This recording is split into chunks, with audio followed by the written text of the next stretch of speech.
Welcome to another episode of Band Director Boot Camp, the podcast with productivity and wellness tips for busy band directors. I'm your host, Lesley Moffat, and I'm really grateful to be sharing this platform with you.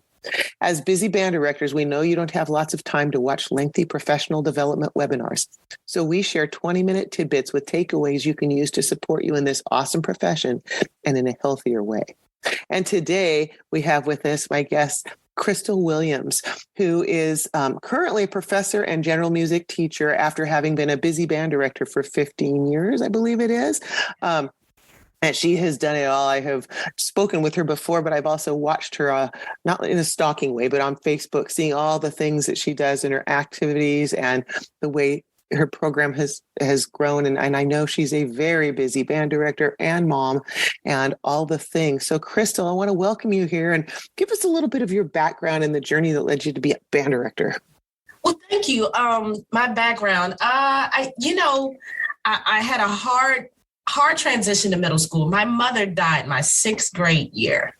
And I was completely lost. That's such a pivotal point in anyone's life. And I was going to middle school without my mother. And I just joined band that year. So band became my safe haven. And every day that I entered the band room was a little bit better than the next, emotionally and my band director at the time, Roosevelt Pratt, who teaches in North Carolina. It was just so fun and engaging that, for a brief moment, I wasn't always so sad. And I said, I think I want to do this. This is just watching other students like myself kind of gravitate to that class and wanting to do it more and more every day better. It was so encouraging. And I said, I have to do this.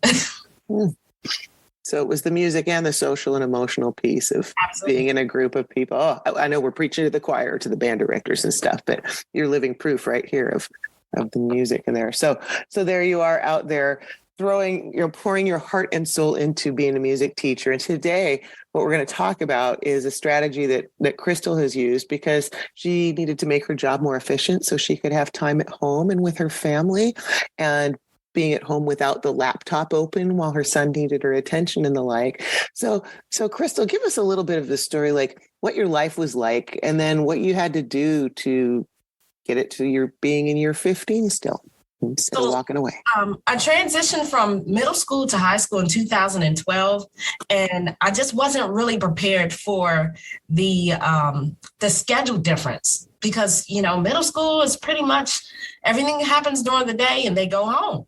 I got to high school and there was marching band and that was the highlight of the school.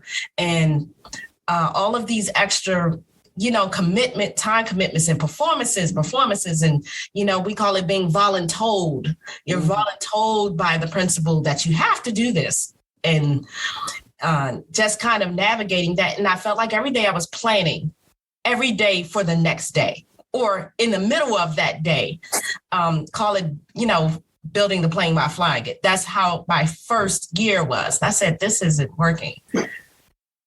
And so the first thing I realized I needed to do was to get organized. We've all seen our band director's desk. It's scores and it's just a mess. So the great thing is that I started going to conferences and kind of delving in technology and apps that could help me do things that I was doing by paper that I can do from my smartphone. I this was the kind of boom of smartphones, taking attendance from my phone, sending students a video of how to do something in sectionals instead of me monitoring and sitting on the podium and trying to micromanage my entire classroom. And so once technology hit, I realized I could train student leaders to do a lot of these things. And I started to delegate from within the classroom and giving them basic things, take attendance. Okay, you're having a sectional, here's an accountability sheet. Rate your section at the end of this, and it's digital, and email it to me. And they would actually do it because, it's a part of their grade, but I was just like, they felt some buy-in and ownership of the program, and I didn't know how important that was. So by delegating and using technology to keep it organized, I realized I didn't have to just be on the podium giving all the direction, that my students were really brilliant in ways that some of them had some really they were very strong at certain aspects. And if I can identify those things and assign those things to them, I can duplicate myself. So that was the first thing, is kind of organization, delegation, and then duplicating myself in the classroom. Did it freak you out to give up some of that control? Oh, I'm a control freak. I'm just going to I know we are. Every band director does not want to. And it did. But I said, wow, these students could run rehearsals. And I was like, I don't have to stand on a podium. I can go fix this clarinet in my office now. I can go to the office and run down this field trip request. Because my students were very responsible, because I was very clear in what it is that I wanted them to do. So me being organized helped my band really just run more efficiently. And then there was we don't have resources. And so I had to go outside of my classroom and ask other teachers and people clearly in my department, how are you getting robes? How did you get robes? My PO got turned down. And they're like, oh, there's a dry cleaner down the street that donates towards these things. And I'm like, oh, and just kind of felt a little too late to the game in some instances. Like, oh, I've been begging parents when I could have just sent an email to the vendors and the businesses around the school. And I didn't realize that was something I needed to know how to do. So a lot of these things, like once you figured that out and got some organization stuff going, you don't have to reinvent the wheel every year then. It's all in place and it becomes perpetual. And I would literally train one student to be the office manager. And they pretty much knew how to do all of those things. Like, of course, they had to run everything by me, but they would live their life of a checklist. And I would give them student service learning hours. And so they managed the office, and they didn't let students bombard me with question after question, because they were the intermediate, a student. And that was like a highly coveted position for some reason. I've taught high school for over 30 years, but now I'm doing middle school. And I've been talking to so many of you who have been doing that. At the high school level, I did a lot of that, but not as I need to do even more of this, because it is empowering to the kids. And we're so much more hands-on. I am at the middle school than I ever had to be at the high school. So learning how to help kids delegate and do so, I kind of have reserved this year. Now I'm ready to start implementing a lot of these things. Because if I had just gone in last year, I wouldn't have known what to set up really. What do they need? I had no idea how much they're in your face to oil a valve. Oh my gosh. I remember middle school. I did for 7 years. I know. But yeah, I can see why you were talking earlier about when you made that transition into high school. It's like you have the day job and the night job. It's two jobs. It's crazy. Yeah. And now that I'm teaching middle school, it's a whole different kind of organizational stuff, but it's great. Did you have any other steps that you took besides the organization and asking resources? So, paperwork bombards band directors. Mm-hmm. And, I use everything Google Suite. I use a check-in form for instruments and a closeout form. And I have all these serial numbers. And the first year, it takes the first year to organize it, to put all of your inventory. Most of us have to do it digitally now, but putting it in a form. So students, you just take it out the box and you tell them where to find the serial number. And then they drop down. Oh, the serial number's there. Clarinet, it's there. And I put it on the students, and then of course they have to get a little label, and that's where the office manager comes in. And the office manager handles labels. And just kind of at the point where I got a document for everything that's user friendly, that can be easily emailed and shared and completed without killing a bunch of trees, because we know the copy machine does not ever work. And my administrators love that about me. They know that all the T's are crossed and all the I's are dotted. And they just, oh, it's digital. And when people ask me, they're like, oh, you have a form for that? Yep, here it is. Yep. Oh, and it's so easy to pull things, pull reports, find consistencies. I have a daily exit ticket with my kids. I call the Moffat-gram. And I can start to see patterns when kids turn them in, because I can pull them together and that. And so, yeah, so helpful. And you're teaching, your classroom is so much more than just learning about band and stuff. You're teaching so many life skills about serving in a community and taking ownership that those kids are walking out of there with, in addition to the great music experiences. So cool. So cool. What do you think? Like if you had after that first year just said, well, I'm going to try this again and kept going in that way, would you still be wrapping up year 15 or would you? No, I think I was going to lose it. I mean, between, like my son was 1 when I started teaching high school. I literally rolled him on the field during graduation because I didn't have aftercare, daycare on the weekend. And it was just like, okay, he's going to sit in this stroller. And just like, how are women doing this? That was my biggest question, is how are women doing this? And I found that my students came with the community too, and that I could tap into their community just the same way they tap into mine. And I found out that a parent had her own daycare. I'm still friends with her to date. My son's not a baby anymore, but she was like, oh, I can just come by and scoop him in the van and take him with me for an hour or two. And he loved it. And she would watch him at games. And I was like, oh, so I don't have to carry him around my neck with the parade. Takes a village though, doesn't it? Yeah, but I just had to really learn that there was a village that could help me, because I was just like, I don't see myself being able to do this. With this small child and married and, come home, and I called first, second, third, and fourth shift. First shift is get the baby up for, to go with you to daycare and drop them off and then go to work. That's second shift. And third shift is come home and take care of your family. And fourth shift is lesson plan and plan for the next day. And it just never, which fourth shift might end in first shift. Oh, I remember those days with the young kids and my heart starts to race when I think about it. Before I ask you my final question, let's just take a minute to talk about with our listeners some ways that maybe they could put these practices we've been talking about on the various episodes of Band Director Bootcamp, put those into practice in their own lives. 1, there is an app for everything.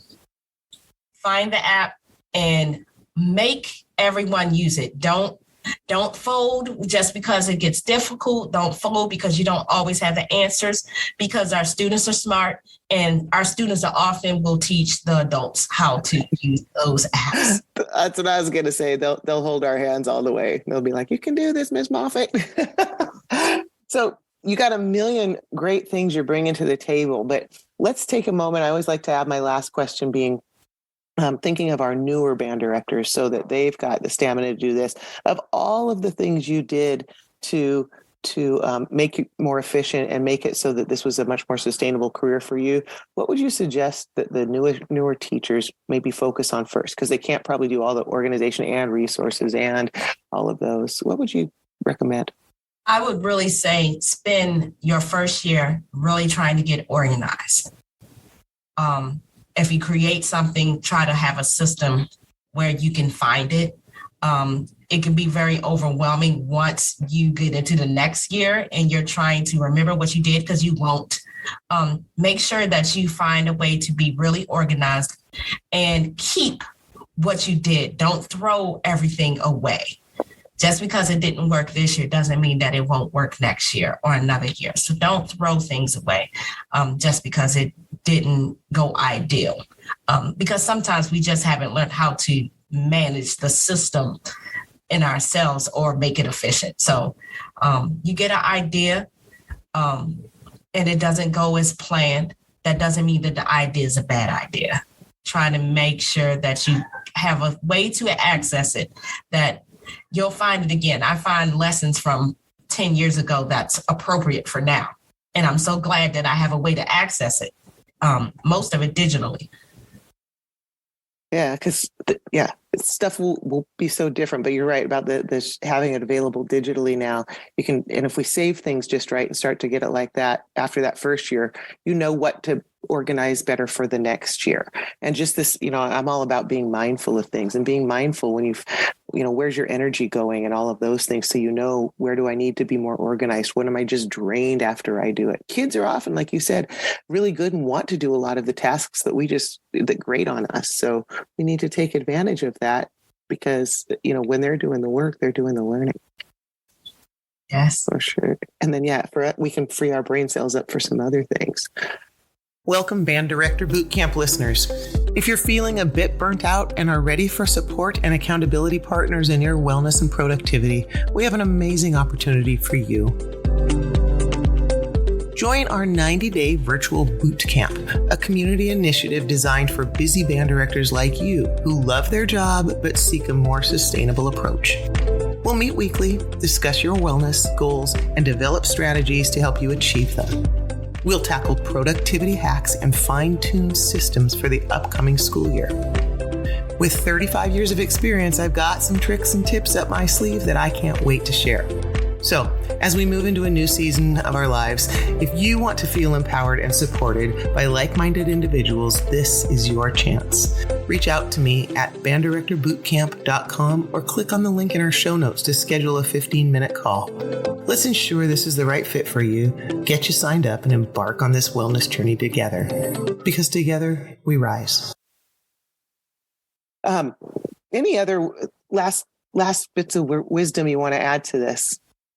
I know we all think that we have to do everything in one day. And what I realize is that if you get in the habit of bringing everything home and working to completion, you'll work to depletion, meaning you will be empty. And every day you do that, you're a little less available to be your best at what it is you're trying to do. And so it actually isn't benefiting you by trying to bring the tap home, or is not benefiting you getting up. I used to break my sleep to get up and do something. Sometimes you just have to say that this idea, this thing is going to have to happen tomorrow. And you may feel like you're always getting behind, but at the same time, you at least have the energy to do it and do it more efficiently and do it to the best of your ability. Never burn the candle on both ends. That's what I tell people now. You know, I used to do that, and then I'd be like, but it would still just grate in my head and be distracting. So I have learned when that happens, if it's the middle of the night, put it down on a notepad. Then I know I've dealt with it and I can deal at it when I am at my prime work time. If I do something like at 6 a.m., between 6 and 7 a.m., I can get more done than I can between 4 and 10 p.m. I mean, I just know my prime time. So, but writing it down lets me take it out of that brain thing so I can then relax enough to do other stuff. So yeah, I use Google Keep. Google same thing. Is kind of where I put a list. And would remind us, oh, you didn't do this, and it'll pop up and do it at 3. And that gives me peace of mind, because then I know I can deal with it later. So that's a great idea. So, gosh, Krystal Williams, thanks so much for joining us on today's edition of Band Director Boot Camp. And I want to thank all of the listeners out there who keep making a difference in kids' lives through the magic of music education every day. The work you do matters, and so do you. Join us next time on Band Director Boot Camp for another episode of productivity and wellness tips to make your life a little easier.